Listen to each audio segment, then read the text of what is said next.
URC update. I kind of am a bit lost with the URC at the moment, folks. There's been a lot of games postponed. There were a couple of games played this weekend. I managed to see one. And there was one game played, I think, last week, which was Benetton and Zebra, which I missed. But there was a good, 39-14 away win from Benetton. Big bonus point win. But then their game this week was called off. Scarlets and Ospreys played in front of no crowd. Yeah, it was a weird weekend. So I'm a little bit lost as to what's going to happen. I did have a little look at the URC website to see kind of what the plan is going forward. I didn't really see. I guess they're still trying to work it out. What the plan is.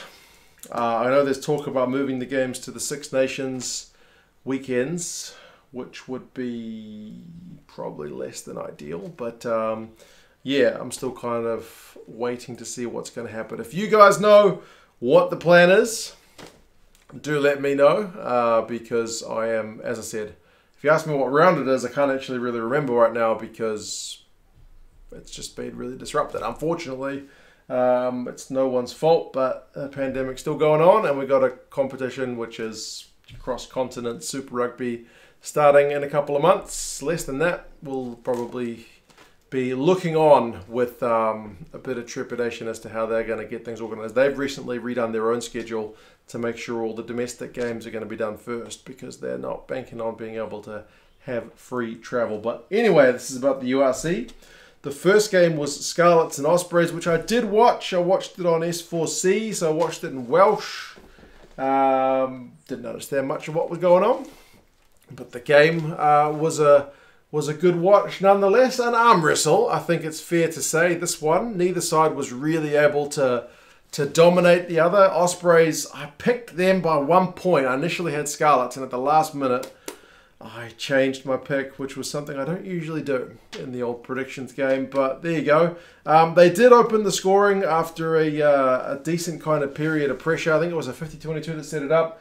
Gareth Davis got the first try to make it 7 points to 0. Ospreys had a maul, which was held up. It was close, but it was held up.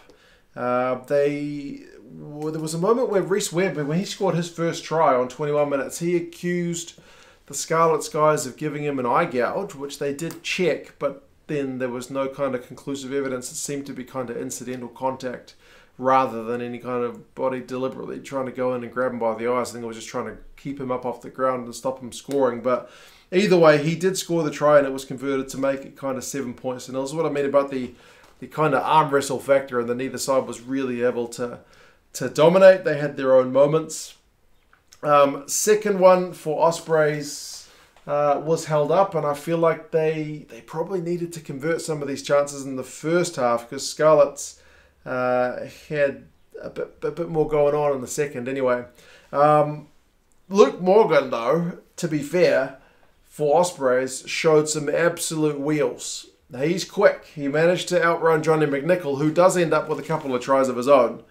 But there's a kind of kick through, and he just chases it faster than Johnny McNichol. Johnny McNichol's no slouch, but maybe he's getting on. Just that top-end speed wasn't there. Luke Morgan had his number for that one. They missed the conversion, though, but it's 12 points to 7. The Ospreys in front. My pick was looking pretty good at that point. Scarlets probably should have scored before half-time. Blade Thompson with an offload from the deck. Then there was one where they passed it into touch. They had a couple of good chances, but couldn't convert it. But they were certainly there or thereabouts. But they were still going into the sheds with a 12-7 deficit. That being said, Scarlets did punish a Ospreys mistake. And again, it's kind of that game where if you make a mistake, that's when the opposition will score rather than... I mean, sometimes it's just your own kind of good play built up, right? But it's one of those games where it's often a mistake. That's the difference. Or a guy being kind of burned down the wing. That's the difference. Yeah, that was 12 points apiece because the conversion hit the post. Ospreys did go back in front, but then McNichol was able to outpace Michael Collins, so he kind of got his own back with his first try. Alosi's, I think, pass was the one that set that up. He had a pretty good game. But yeah, tit for tat, man. You score, I score. And misconversion meant it was still 19-17 to the Ospreys with not a heck of a lot of time to go. Patchell missed a penalty, which would have put Scarlets in front on about 75 minutes. But McNichol gets the winner not long before the death, 78 minutes. They got to wait for it. Pretty shocker conversion attempt, though. Patchell didn't have his kicking boots on. But 22-19 it finishes.